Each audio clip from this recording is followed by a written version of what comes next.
শুনেন বন্ধুরা, আজকে আমি খুব বড়লোক মার্কেটে আসছি। আমি জানি না এই মার্কেটের নাম কি। আমি তো রাস্তায় হাঁটতেছি লন্ডনের, আর দেখি এই মার্কেটে কম দামি কিছু নাই। একটা হাতের ভিতরে গ্লাভস পরবেন, এটাও মানে কঠিন দাম, যারা ভাবাই অসম্ভব।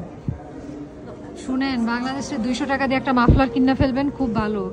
এগুলা কিনতে আইসেন না, এগুলা কিন্তু কিনতে তো পারবেনই না। আপনার ব্যাংকে যদি আপনি লোন নেন, লোনও দিব না। আসলে কেন লোন দিবে ফকিনি করে? দেখেন অবস্থা কি।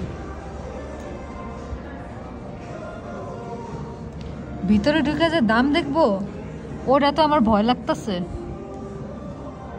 25,000 30,000 পাউন্ড, আবার রোলেক্সও লেখা। বাংলাদেশের রোলেক্স 500 টাকায় পাওয়া যায়। এটা লন্ডনের রোলেক্স, তো এর জন্য বেশি দাম আর কি। টুডোর দেখেন 4,000 5,000, এগুলো কম দামি আছে।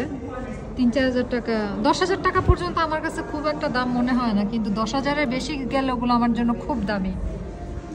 দেখেন, আরও আপনাদের দেখাবো, আপনারা আমার সাথেই থাকেন।